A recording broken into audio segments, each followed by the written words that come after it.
श्री शिवाय नमस्तुभ्यम। हर हर महादेव। जय भोलेनाथ।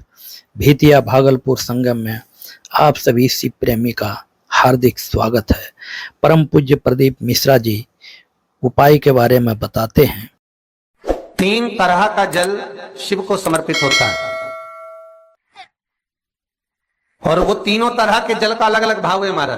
पहला जल सादा, घर से पानी लेकर गए, जल लेकर गए, शंकर को चढ़ाया, वो हमने घर का अपना एड्रेस बता दिया, भगवान शिव को जल चढ़ाकर अपने आनंद के लिए शंकर से कुछ प्राप्त कर लिया। दूसरा जल, जल के कलश में थोड़ा सा इत्र डालकर शंकर को जब समर्पित करते हैं तो महाराज घर में अगर कोई व्यक्ति बहुत रोगीला है, बहुत रोगीला, एक शिव महापुराण में, स्कंद पुराण में, नर्मदा पुराण में, भविष्य पुराण में, अग्नि पुराण में, नारद पुराण में, बरहा पुराण में, वामन पुराण में जितनी चीजें लिखी गई है एक एक प्रैक्टिकल कर देखो तो शिव महापुराण, स्कंद पुराण का ये भाव याद करिए कि 1 लोटे पानी में इत्र मिलाकर, जल में इत्र मिलाकर, बहुत रोगीला व्यक्ति, बहुत बीमार व्यक्ति है, 1 लोटा पानी उसका हाथ का स्पर्श कराकर शंकर को चढ़ाना प्रारंभ कर दीजिए। महाराज केवल 5 या 7 दिन चढ़ाओ और वो 7 दिन के बाद में उस बीमार व्यक्ति का क्रम देखिए कि उसमें कितना आराम लगा है। औषधि दवाई काम करना प्रारंभ करी कि ना करी।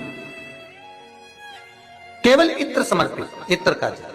तो पहला जल सादा, दूसरा जल है इत्र का, और महाराज तीसरा जल जो शिव महापुराण के अंतर्गत कहा गया है बेलपत्र का जल।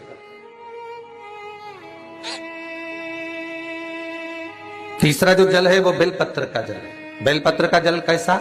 तो महाराज शिव महापुराण की कथा कहती है कि जल के पात्र में एक बेलपत्र अंदर डालकर उस जल के पात्र को ले जाकर शिव को समर्पित करना, अर्थात अपनी मन की कामना भगवान शंकर से कह देना। केवल बेलपत्र के माध्यम, बोलना नहीं है हमको, कुछ हमें कुछ कहना नहीं है।